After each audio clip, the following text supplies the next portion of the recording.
Welcome to lecture number 3. Today we will explore the early history of the New England colonies from about 1620 to 1700.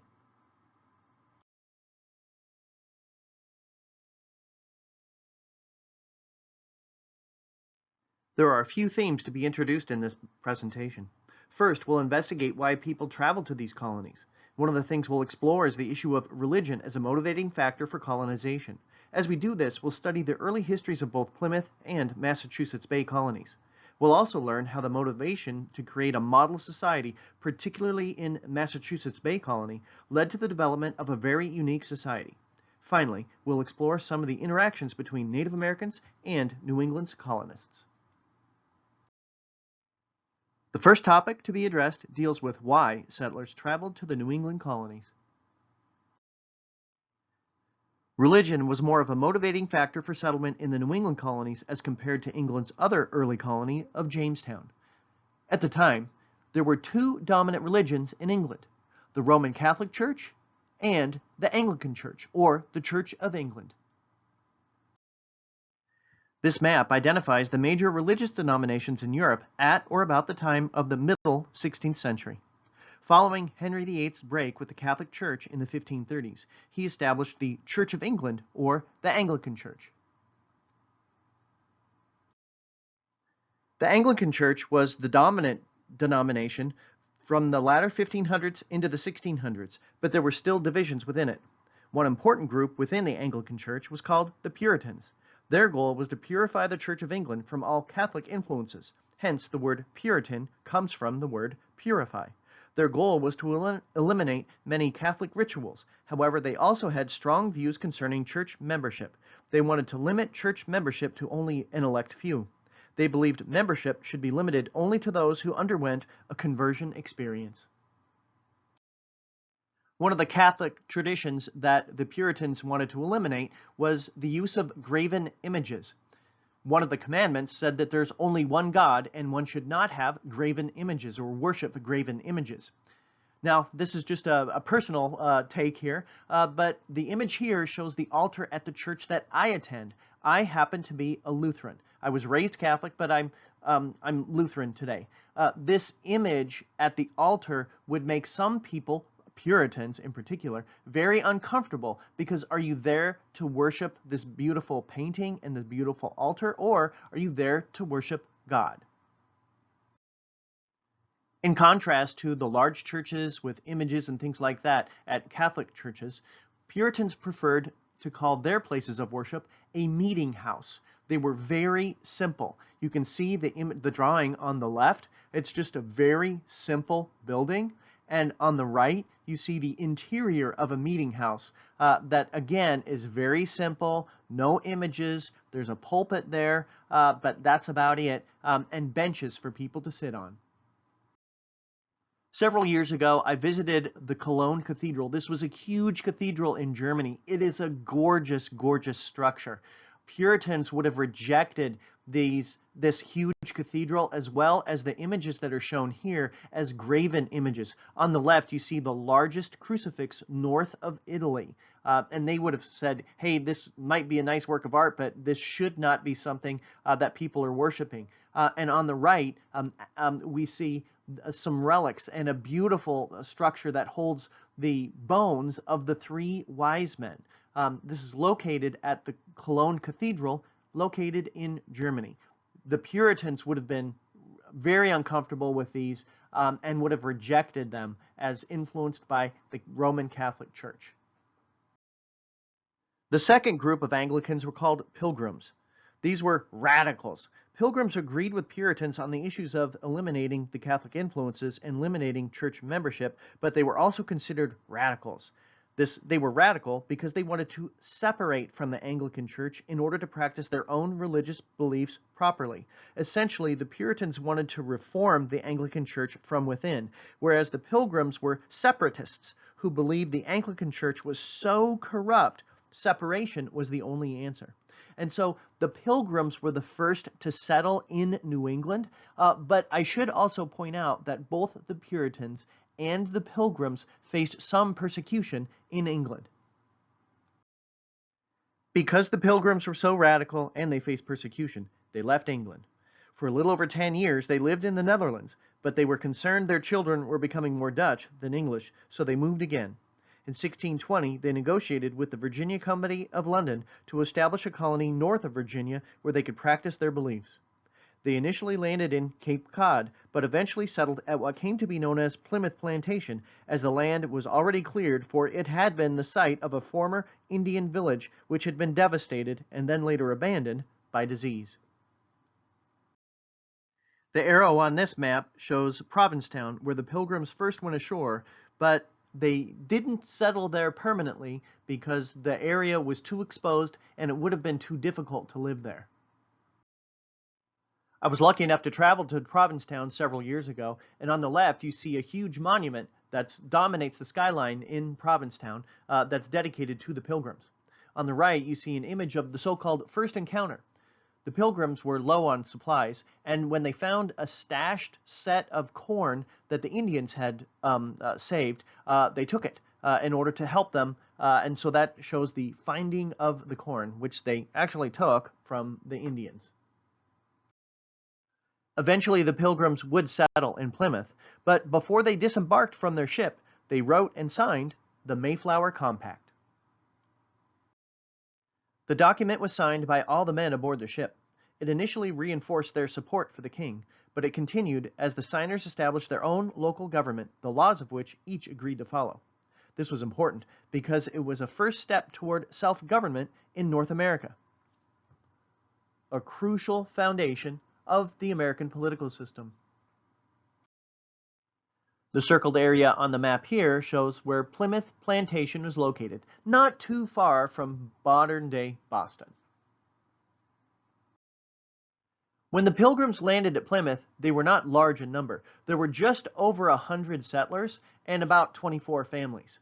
The first winter was incredibly harsh, as about half of them died within the first 6 months. They did elect a local leader. His name was William Bradford. I'm sure you've heard of Plymouth Rock. Well, when I traveled to Plymouth, I was able to see Plymouth Rock. I was so excited to see it. And then I actually saw it. And on the right, you see the actual rock that was not necessarily all that impressive itself. While Plymouth Rock may not have been that impressive, Plymouth Plantation is a recreation of the early Pilgrim settlement, and it was awesome. It was just really well done, and if you ever make it to that area, I strongly encourage you to make a trip to Plymouth Plantation. Two Native Americans had a major impact on conditions at Plymouth Plantation. The first was Squanto. He served as an interpreter. He spoke English because he had actually been captured by fishermen and taken to Europe in previous years. He then returned to New England only to discover that his village had been wiped out by disease. He taught the Pilgrims about the local environment and how to grow corn and squash. He also helped them to negotiate an agreement with Massasoit, a leader with one branch of the Wampanoags, the Indian nation that controlled the region where the Pilgrims had settled. He signed a treaty of friendship with the Pilgrims. So Massasoit was that Wampanoag leader. By the fall of 1621, conditions had improved. The settlers and Indians celebrated the bounty of their harvest in kind of like a fall festival that one day would evolve into our Thanksgiving holiday.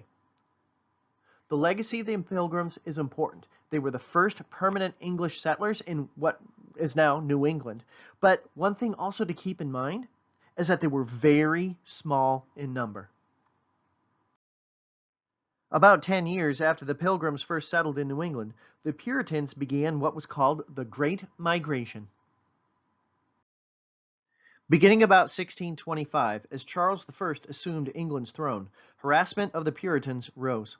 As you can see from this figure, a significant number of people traveled to the Caribbean, but this also prompted a large increase in New England settlement. By 1700, the population of all of the New England colonies was over 90,000. I hope this map and the figures help to demonstrate this great Puritan migration. In addition to the religious motivations of many New England settlers, there were economic factors which also influenced this great migration. As you can see from this chart, there was a steady decline in real wages for workers in England. By 1630, living standards for workers had declined about 2/3 since 1500. Rapid population growth and the enclosure of common lands led many to look for new opportunities in the Americas. The most important settlement in New England was established by the Massachusetts Bay Colony with Boston as its center. Settlers here had obtained a royal charter in 1629 to establish a self-governing colony. About 700 arrived in 1630 in 11 ships. There were many important leaders at Massachusetts Bay Colony. However, perhaps the most important for the first two decades of the colony's history is shown here, John Winthrop. On the eve of their settlement in Boston, he delivered a sermon entitled A Model of Christian Charity. The document outlined the goals of this Puritan settlement as they believed they should establish a city upon a hill for all the world to see. This sermon outlined many ideas. The first goal was to establish a religious utopia dedicated to the proper teachings of Christianity. If they were to be successful, everyone had to work together. They would be a city upon a hill, a model for all others to follow. Their success was crucial. If they succeeded, they would show the world, and particularly England, the proper teachings of Christ. But if they failed, not only would they bring shame to themselves, also this would be shameful toward their God. The success of their mission was so vital that if there was any dissent from this Puritan mission, it would have to be dealt with decisively and properly. Overall, Winthrop served in a variety of capacities, including the governor and deputy governor of Massachusetts Bay Colony during the first 2 decades of its existence. One of the things that he also oversaw was the implementation of what were called blue laws. There was no separation of church and state in Massachusetts Bay Colony and many of the other New England colonies. Congregationalism was the only recognized religion in several colonies. Taxes were levied to pay for the construction of meeting houses and to pay ministers' salaries. Everyone was expected to live by a model of Christian values.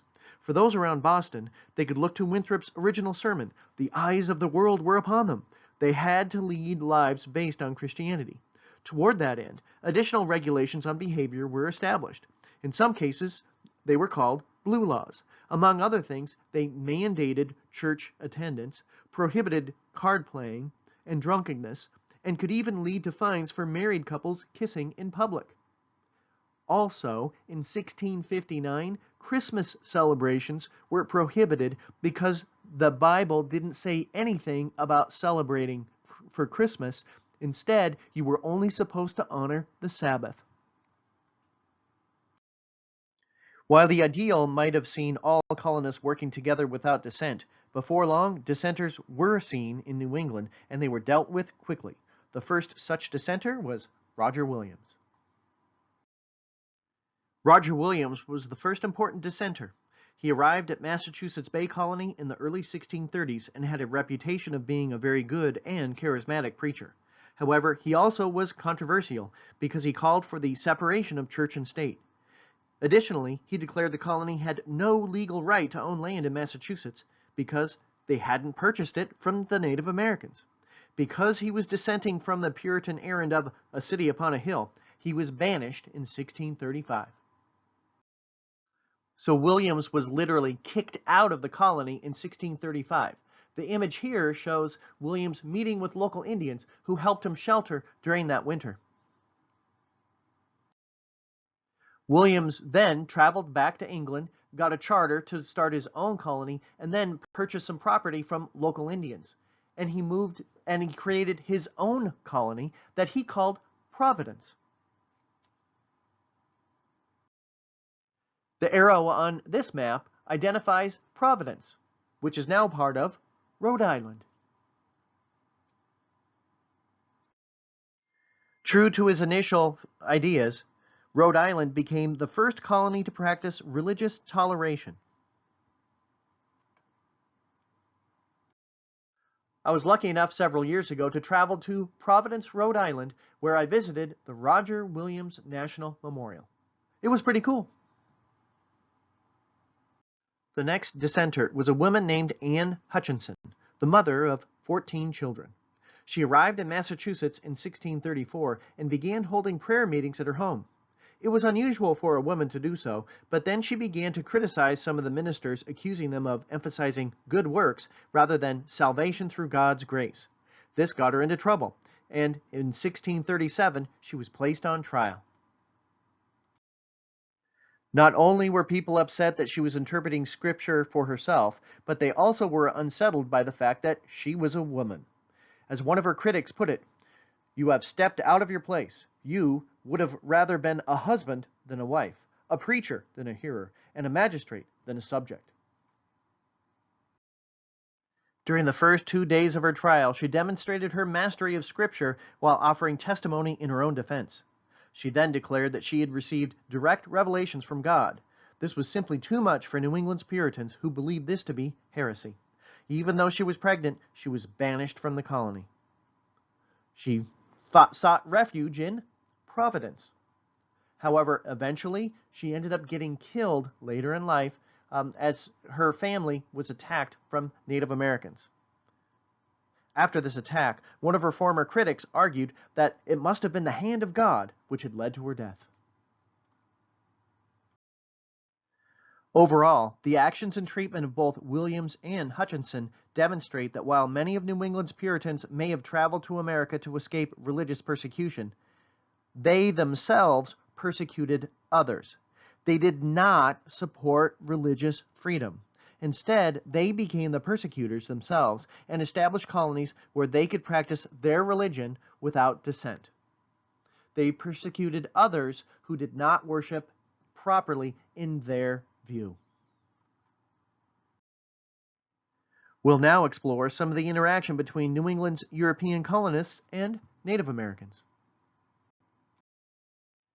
While early interaction between the colonists and Indians like Squanto were quite positive, as more and more settlers arrived from England, Native Americans began to resist the English expansion.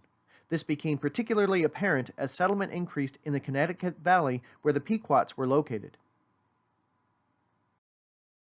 Once again, here's that map of New England.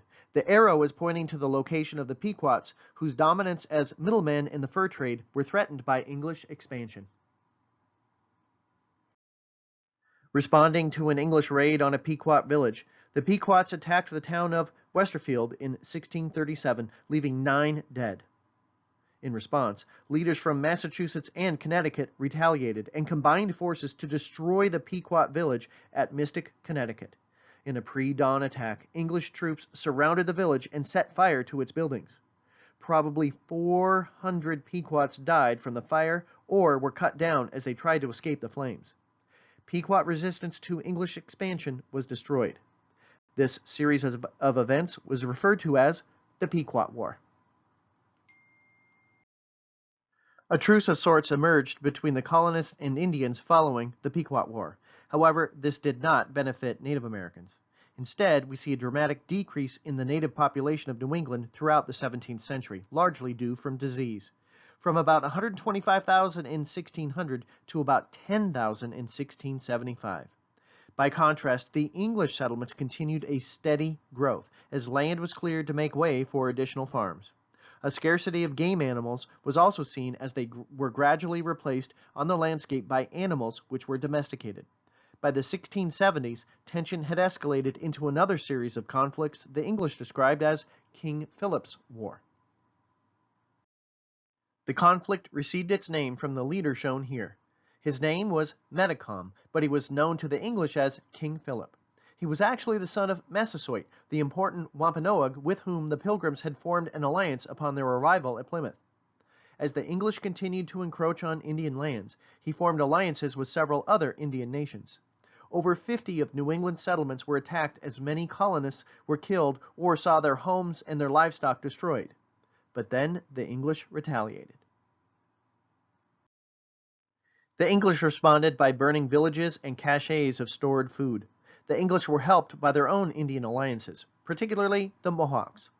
Overall, the fighting was bloody for both sides, and by 1676, even Philip was dead, along with many other Indian warriors, while scores of women and children had been sold into slavery.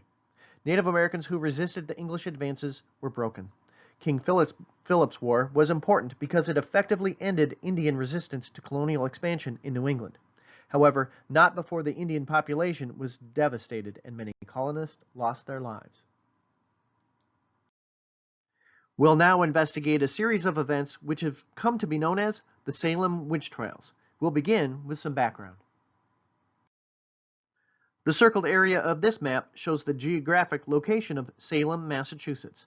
By the 1690s, Salem was the second largest port in the region. Here we see some images associated with Salem. On the left, we see that it was an important fishing village and port. On the right, we see an image of those Salem witch trials.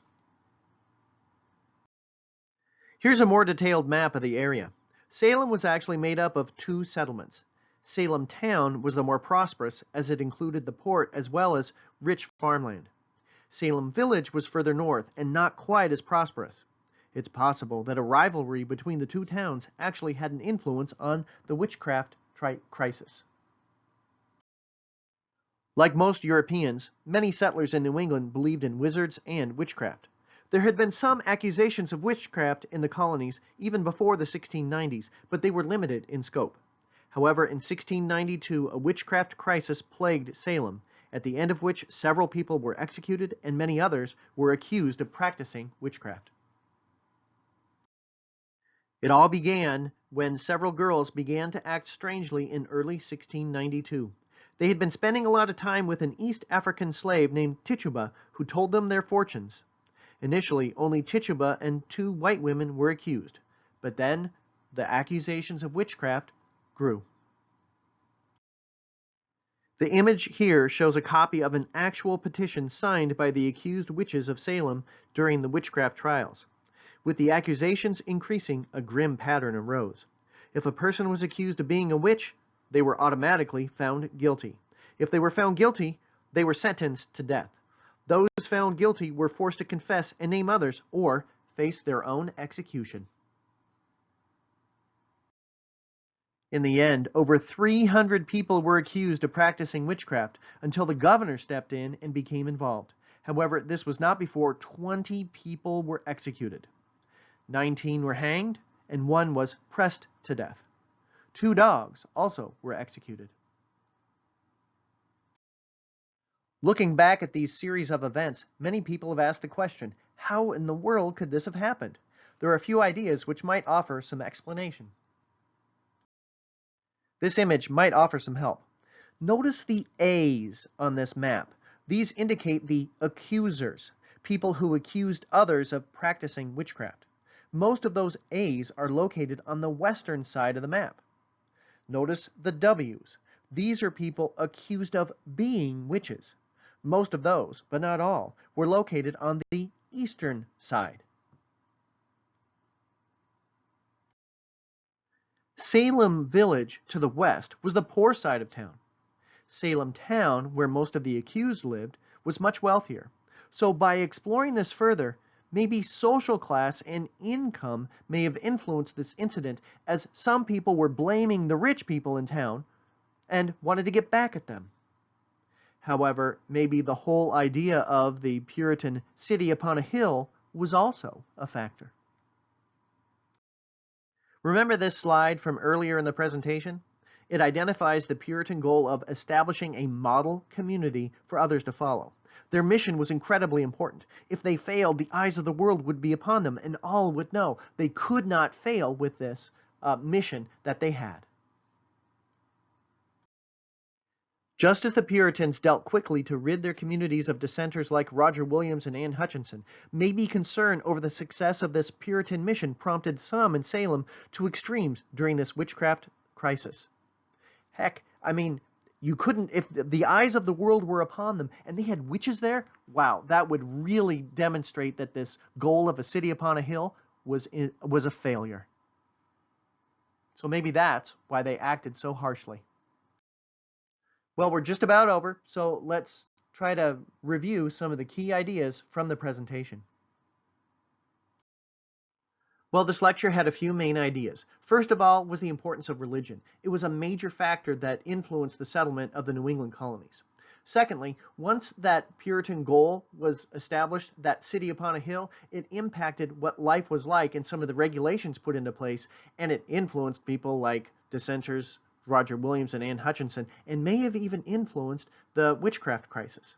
Also, another theme that was developed was the interaction between Native Americans and colonists. Unfortunately, things like King Philip's War were an example of conflict. Well, I hope you learned something new today. Take care, everybody, and if you have any questions, please feel free to ask. All right, have a great day.